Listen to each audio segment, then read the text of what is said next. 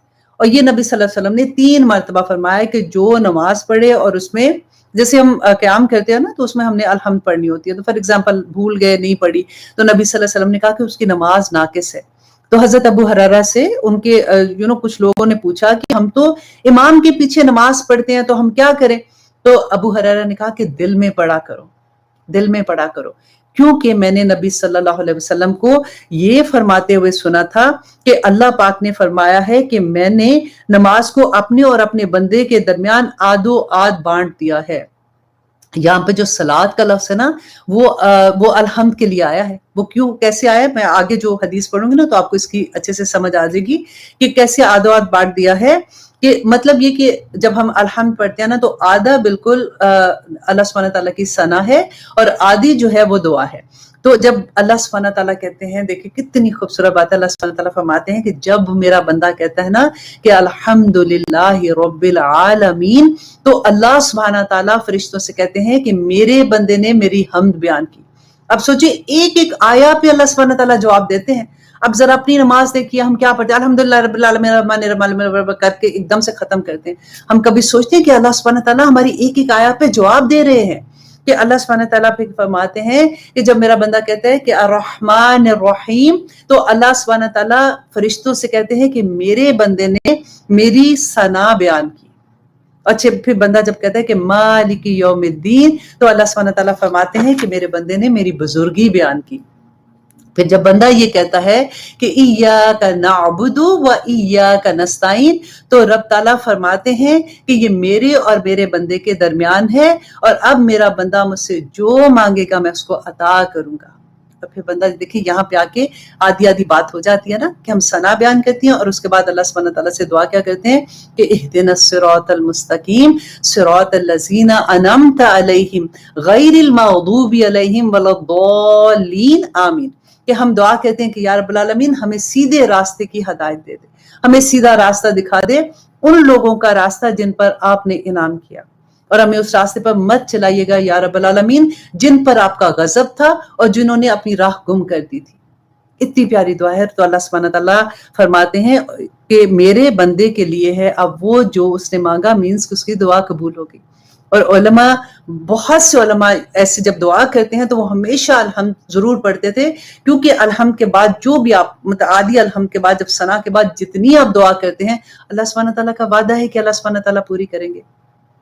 پھر آپ دیکھیے ہمارے دل میں یہ خیال آتا ہے نا, تو پھر بعض لوگ نماز پڑھتے ہیں پھر ان کو ہدایت کیوں نہیں مل رہی ہے.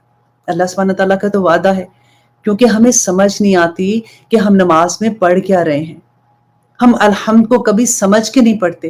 اگر ہمیں اس کے میننگز کے احساس ہو کہ ہم پڑھ کیا رہے ہیں, اللہ سبحانہ تعالیٰ کے ثنا بیان کرتے ہوئے ہم کتنی جیسے ہوتا ہے نا کہ دل سے بیان کر رہے ہوتے ہیں, اس طرح سے آپ پڑھیں تو اللہ سبحانہ تعالیٰ قبول کریں گے, ضرور کریں گے. اللہ سبحانہ تعالیٰ کا وعدہ ہے.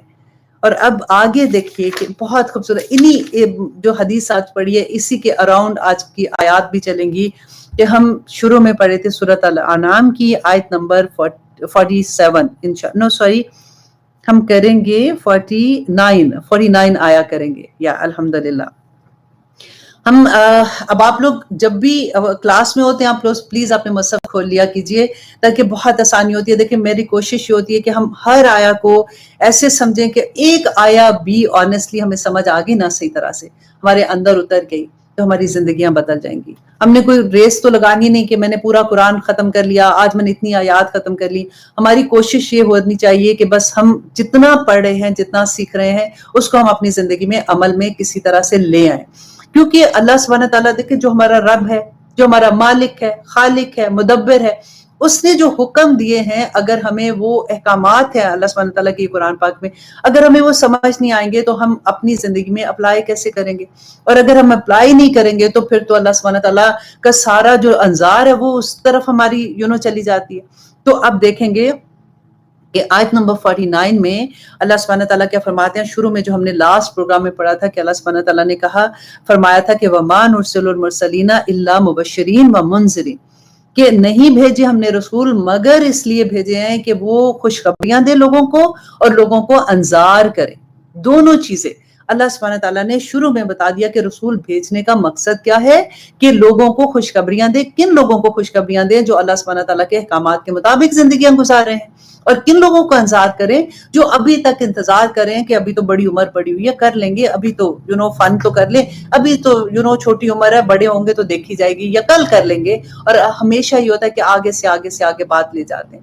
تو اللہ سبحانہ تعالیٰ اب یہاں پہ پھر ان لوگوں کے پھر دونوں گروپ کی بات ہوئی کہ جو اللہ سبحانہ تعالیٰ کے احکامات سن لیتے ہیں, ان کے بارے میں اللہ سبحانہ تعالیٰ کہتے ہیں کہ جو آمنوا وعملوا الصالحات, جو ایمان لائے اور انہوں نے نیک عمل کیے, ان کے لیے کیا ہوگا کہ فلا خوف علیہم ولا هم یحزنون, تو ان کو کوئی خوف نہیں ہوگا اور کوئی غمگین نہیں ہوں گے, کوئی ڈپریشن نہیں ہوگا, کوئی خوف نہیں ہوگا. میں نے آپ کو پہلے بھی یہ بات بتائی تھی کہ اللہ سبحانہ تعالیٰ ایسا نہیں ہے کہ آج ہم کہیں کہ جی آج سے میں نے اپنی زندگی بدل دی, میں پوری نمازیں بھی پڑھ رہی ہوں, میں ساری نیکی کا کام کر رہی ہوں, تو پھر میرے اوپر کوئی مشکل نہیں آئے گی. مشکلیں آتی ہیں, ہم انسان ہے نا, دنیا جو ہے وہ امتحان کی جگہ ہے. اللہ سبحانہ تعالیٰ نے دنیا میں جنتوں کے وعدے تو کیے نہیں, جنتوں میں بعد میں ملے گی جا کے, امتحان آئیں گے. لیکن جو مومن بن جاتا ہے نا, اللہ سبحانہ تعالیٰ اس کے لیے آسانیاں کر دیتے ہیں.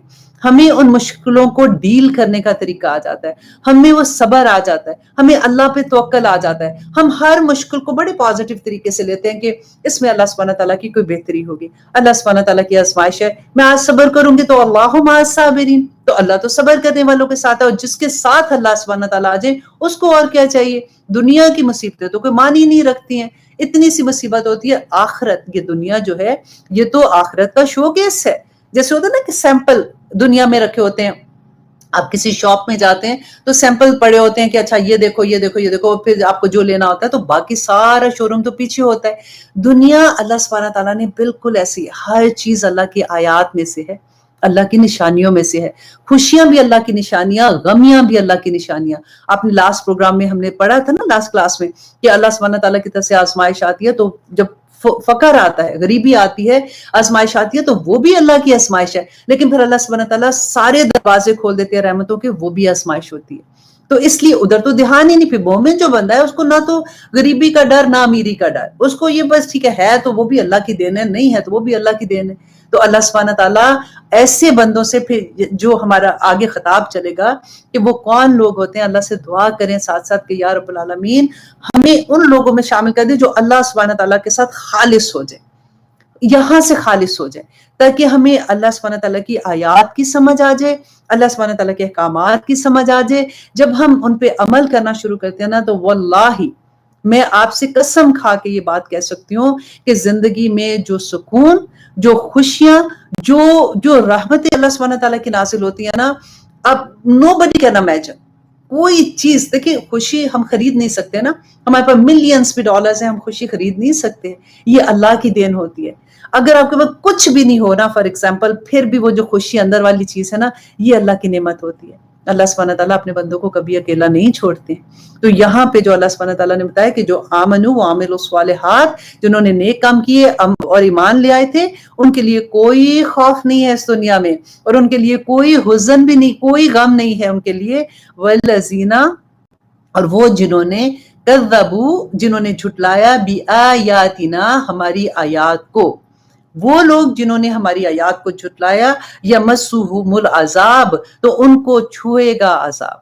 اب یہاں پہ سب سے پہلے تو دیکھیں کہ کون لوگ ہیں جنہوں نے اللہ سبحانہ تعالیٰ کی آیات کو جھٹلایا۔ دیکھیں جھٹلانا دو طرح کا ہوگا، ایک وہ جھٹلانا ہوتا ہے کہ جیسے جو کافر ہیں وہ تو مانتے ہی نہیں نا اللہ سبحانہ تعالیٰ، وہ سیدھا سیدھا کہہ دیتے ہیں نہ انہوں نے نبی صلی اللہ علیہ وسلم کی، یہ مشرکین مکہ کی بات کر رہی ہوں کہ جب اسلام آ رہا تھا، کیونکہ یہ آیا جو ہے یہ کب کی ہے کہ جب نبی صلی اللہ علیہ وسلم مدینہ میں ہجرت کرنے سے ایک سال پہلے، جو آخری مکہ کا دور تھا نا، یہ اس دور کی آیا ہے، سورہ ہے۔ تو اس میں اللہ سبحانہ تعالیٰ، جو مشرکین مکہ انہوں نے تو صاف انکار کر دیا، نبی صلی اللہ علیہ وسلم کی دعوت کو قبول نہیں کیا، نبی صلی اللہ علیہ وسلم کو آخری نبی نہیں مانا، اور اس کے بعد آپ دیکھیں قرآن کو نہیں مانا کہ یہ اللہ سبحانہ تعالیٰ کی کتاب ہے۔ تو وہ جنہوں نے نہیں مانا ان کو آپ ایک سائڈ پہ کریں۔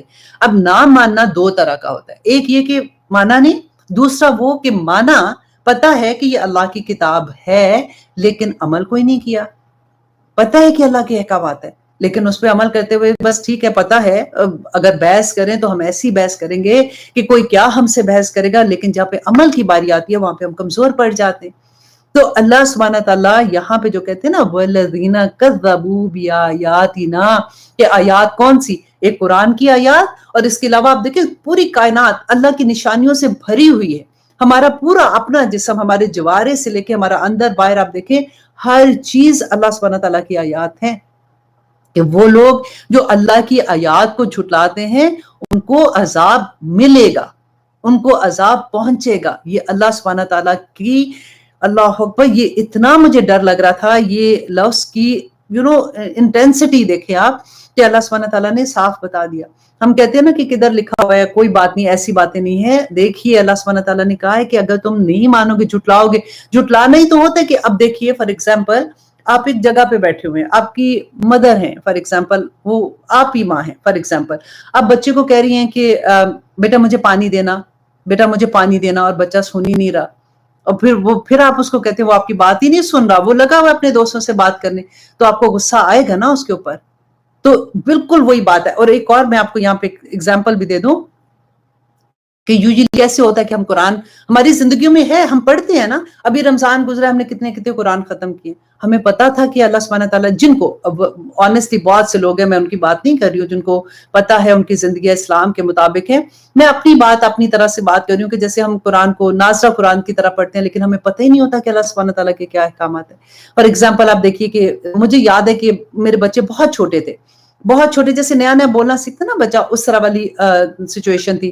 جب میں پاکستان گئی تو وہاں پہ سب سے ایک اچھی بات کیا لگتی ہے کہ آپ کو نوکر آسانی سے مل جاتے ہیں. یہاں تو بچوں کو خود ہی نوکر بنے ہوتے ہیں نا بیسیکلی.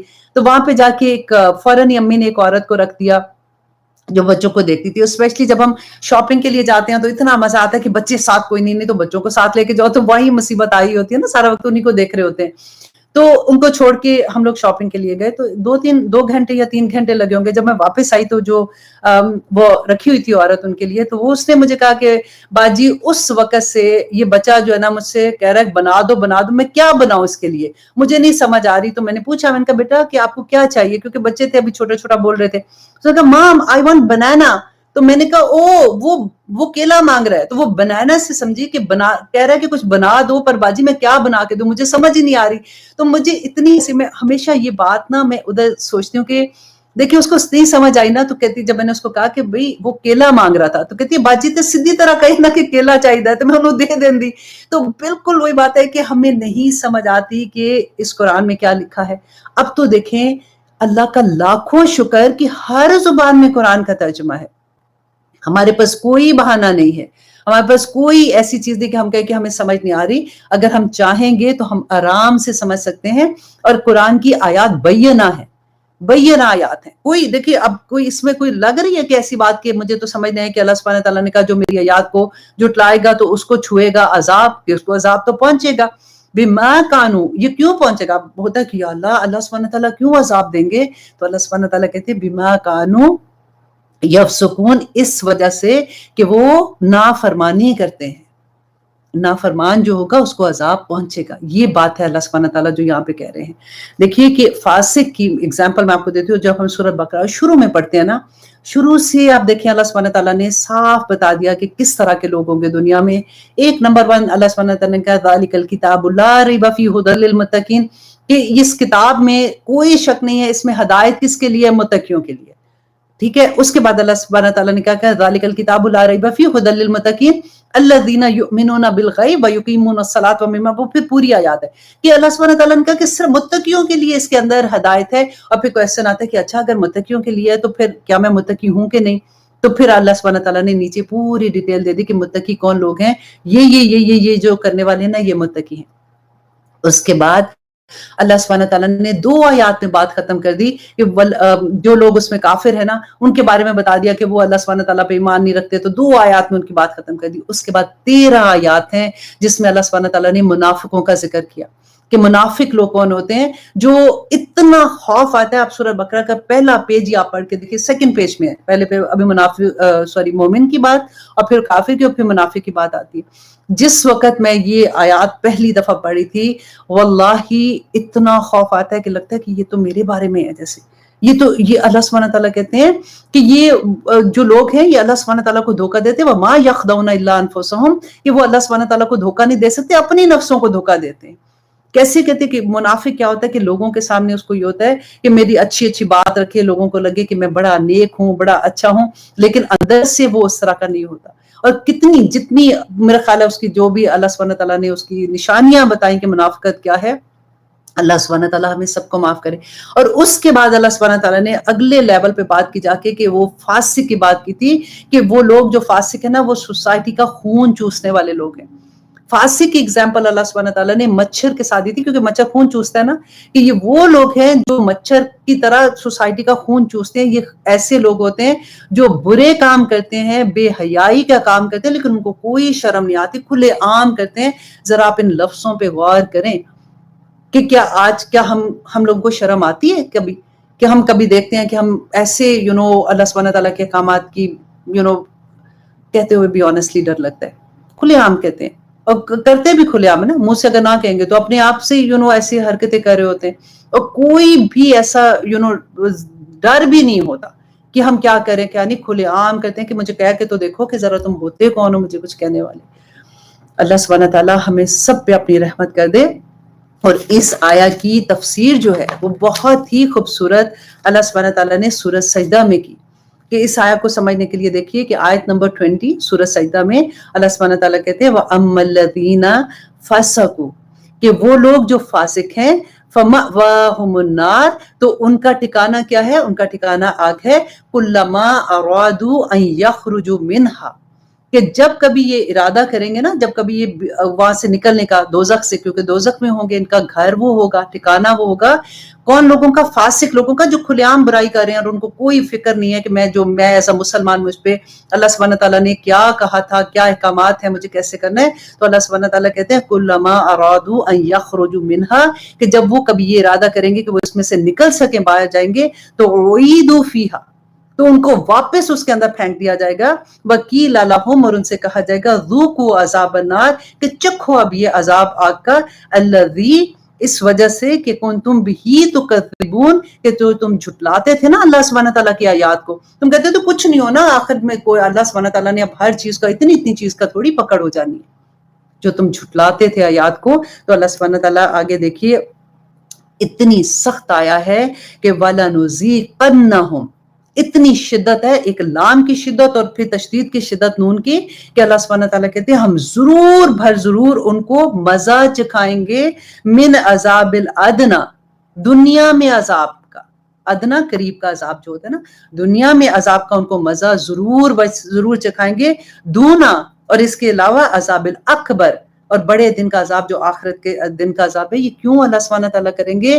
لعلہم یرجعون، شاید کہ وہ اس دنیا میں جب رہتے ہوئے ان پہ یہ عذاب آئے گا تو وہ پلٹ جائیں، کیونکہ دیکھیں دنیا کا عذاب کوئی معنی بھی نہیں رکھتا آنیسٹلی۔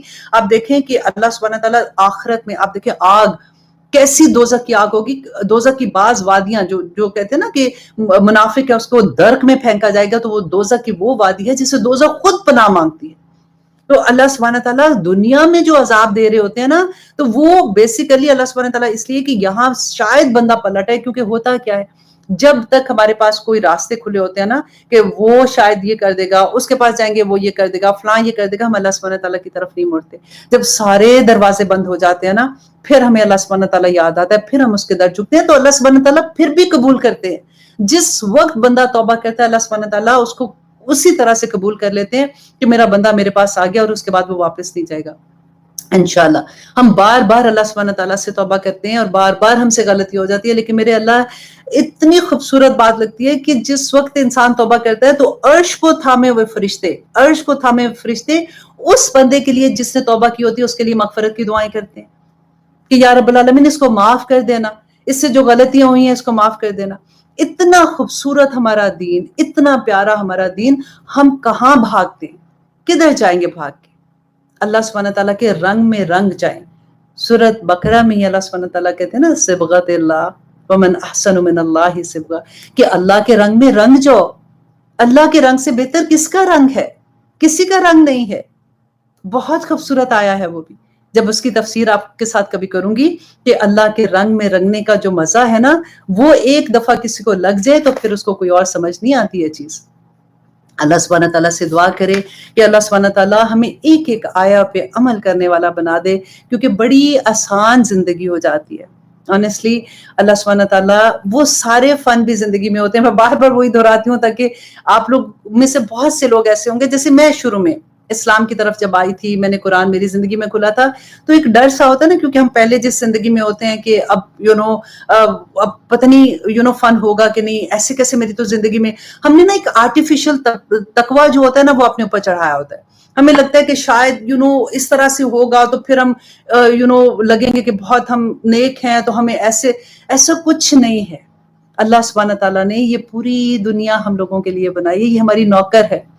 نبی صلی اللہ علیہ وسلم کی وہ حدیث یاد ہے نا کہ دنیا جو ہے وہ ایک سمندر کی طرح ہے، اور تم ایسے ہی ہو جیسے کشتی اس کے اوپر جاتی ہے، پوری اس کی لہریں اوپر نیچے فن کرتی ہوئی گزرتے جاؤ، لیکن جس وقت کشتی کے اندر اللہ نہ کرے کوئی ایک سوراخ آ جائے اور وہ پانی اندر آ جاتا ہے تو کشتی ڈوب جاتی ہے نا۔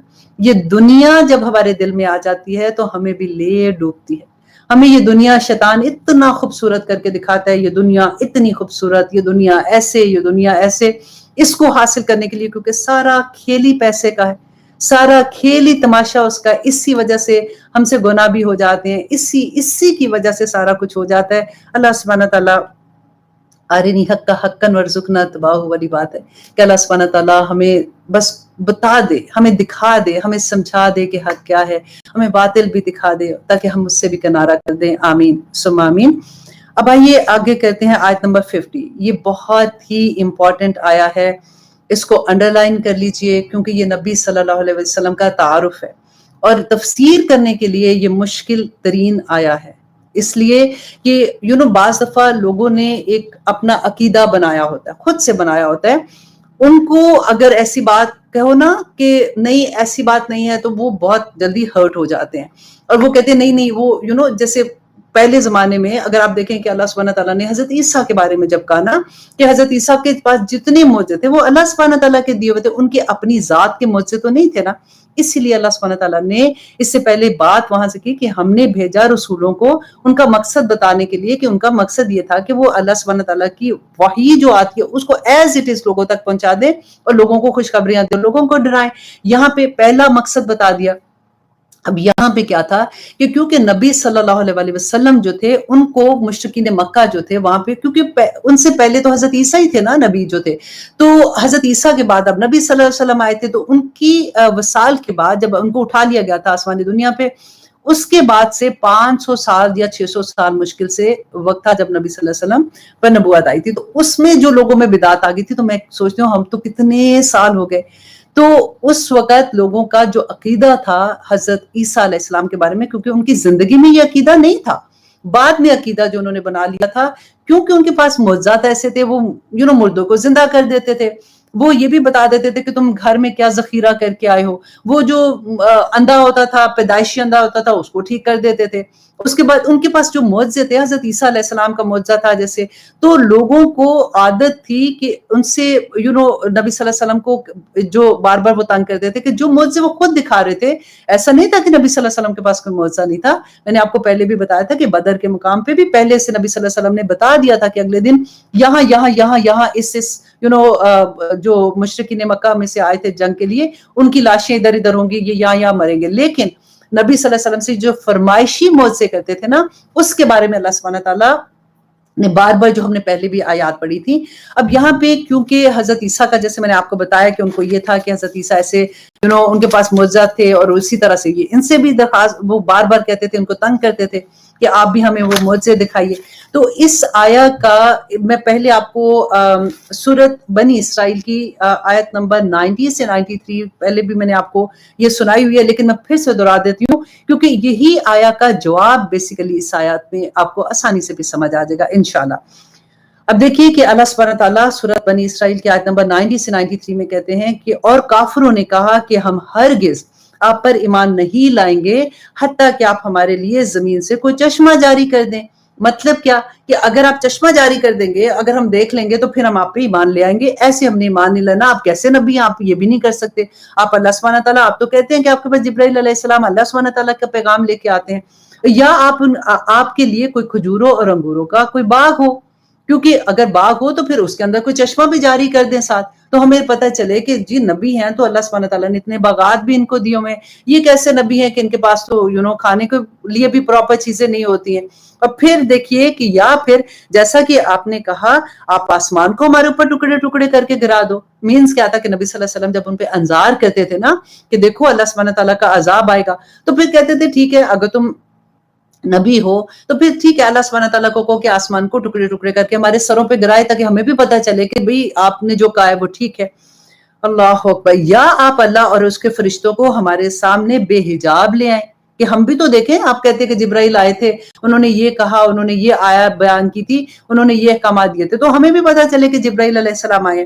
یا پھر آپ کا کوئی سونے کا ہی گھر ہو، آپ کیسے گھر میں رہتے ہیں، کیونکہ مشرکین مکہ میں سردار تھے بڑے بڑے، طائف میں تو اتنے بڑے بڑے محل تھے اس زمانے میں بھی ان لوگوں کے، تو کہتے تھے کہ یا پھر آپ کا کوئی سونے کا گھر ہو، یا آپ آسمان پر چڑھ جائیں۔ فرشتے آسمان سے آتے تھے نا, یا آپ ادھر چڑھ کے ہمیں دکھا دیں اور ہم آپ کو آسمان پر چڑھتا دیکھ کر بھی ایمان نہیں لائیں گے, حتیٰ کہ آپ ہم پر ایک کتاب نازل کر کے اللہ سبحانہ تعالیٰ سے, کیونکہ حضرت موسیٰ علیہ السلام کو پوری کتاب کی تختیاں ملی تھی نا, وہ ایک ہی ٹائم پہ لائے تھے, تو کہا کہ پھر ایک ہی دفعہ میں وہ کتاب لے کے آئیے کہ آپ تھوڑے دن کے بعد آپ کہتے ہیں یہ ہر وقت کہتے ہیں کہ یہ آیا آگئی, یہ آیا نازل ہوگی, ہم ان پہ ایمان نہیں لائیں گے. تو اللہ سبحانہ تعالیٰ نے فرمایا اے نبی صلی اللہ علیہ وسلم آپ ان سے فرما دیجئے کہ میرا رب پاک ہے, میں صرف ایک بشر ہوں, میں صرف ایک بشر ہوں اور میں اللہ کا رسول ہوں. اب اسی آیا کو جو میں نے آپ کو پڑھ کے بتائی ہے, اسی کا جواب اس میں ہے کہ اللہ سبحانہ تعالیٰ فرماتے ہیں کہ قل, اے نبی کہہ دیجئے. دیکھیں اللہ سبحانہ تعالیٰ نے نبی صلی اللہ علیہ وسلم کی زبان سے یہ کلمات کہلوائے تھے کہ آپ ان سے کہہ دیجئے لا اقولو, میں نہیں کہتا لکم تم سے اندی خزائن اللہ, کہ میرے پاس اللہ کے خزانے ہیں. آپ ان سے کہہ دیجئے کہ میں نے کب یہ کہا ہے کہ اللہ سبحانہ تعالیٰ کے خزانے میرے پاس ہیں, ولا عالم, اور نہیں میں جانتا الغیب, اور نہ ہی میں غائب جانتا ہوں. ان کو بتا دو. یہ پوچھتے تھے. اچھا اب ہوتا کیا تھا کہ نبی صلی اللہ علیہ وسلم کے پاس آ کے نا, یہ کیونکہ تجارت کرنے جاتے تھے, شام کی طرف جاتے تھے, تو آ کے ان کو کہتے تھے اچھا آپ تو غائب جانتے ہیں, آپ ہمیں ذرا دیکھ کے بتائیں, ہمارا ذرا قسمت کا حال ذرا دیکھ کے بتائیے کہ ہم سفر پہ جا رہے ہیں, ہم کتنا پیسہ بنائیں گے کتنا نہیں بنائیں گے. آپ ذرا یہ بتائیے کہ ہمیں جو شام میں ہے وہ اس منڈی میں بھاؤ آج کل کیا ہے, تاکہ ہم ویسی چیزیں یہاں پہ بیچنے کے لیے لے کے جائیں تاکہ ہمیں پروفٹ ہو. تو اللہ سبحانہ تعالیٰ ایسی ایسی جب چیزیں مانگتے تھے, وہ کہتے تھے کہ اچھا یہ پہاڑ جو ہے اس کو بھی آپ سونے کا, چلے اسی کو سونے کا بنا دیں, ہمیں نظر تو آئے کہ آپ کیا کہتے ہیں. تو دیکھیے اللہ سبحانہ تعالیٰ نے سب سے پہلے نمبر 1 کس کی بات کی تھی, خزانے نہیں ہے. خزانہ صرف مال ہی نہیں ہوتی, مطلب یہ کہ ہر طرح کی اس دنیا اور آخرت میں زمین و آسمان کے درمیان جتنی چیزیں وہ سب خزانے ہی تو ہے نا. کبھی ہوتا ہے نا کہ اولاد کا خزانہ, لوگ مانگنے جاتے ہیں نا کہ اللہ دیتا تو خیر سوری نام ہے وہ پیرا دیتا کی بات کری, کہ پیرا دیتا اور اس کا دیتا اس نے دیتا. تو وہ ایسے والی جو چیزیں ہوتی ہیں کہ اللہ سبحانہ تعالیٰ کے سارے خزانے جو ہے نا, اللہ سبحانہ تعالیٰ نے کہہ دیا ان کو کہہ دو کہ میرے پاس کوئی خزانہ نہیں ہے. اللہ اکبر. اب یہاں پہ ایک بات آپ غور سے ساتھ یہ بھی دیکھیے کہ ایسا نہیں تھا کہ نبی صلی اللہ علیہ وسلم کو اللہ سبحانہ تعالیٰ نے غائب کا علم نہیں دیا تھا, اللہ سبحانہ تعالیٰ نے دیا ہوا تھا, لیکن صرف وہی علم تھا جو اللہ سبحانہ تعالیٰ دینا چاہتے تھے, اور جس وقت اللہ سبحانہ تعالیٰ نے دینا تھا اس وقت دیا. لیکن فرمائشی پروگرام کی بات یہاں پہ ہو رہی ہے کہ اللہ سبحانہ, دیکھیں اگر فار ایگزامپل یہاں پہ دیکھیں دونوں چیزیں, پہلا کیا خزانہ اور دوسرا غائب کی بات آ گئی نا, تو دونوں کی نفی اللہ سبحانہ تعالیٰ نے کروا دی کہ آپ ان سے کہہ دیجئے کہ نہ تو خزانے ہیں میرے پاس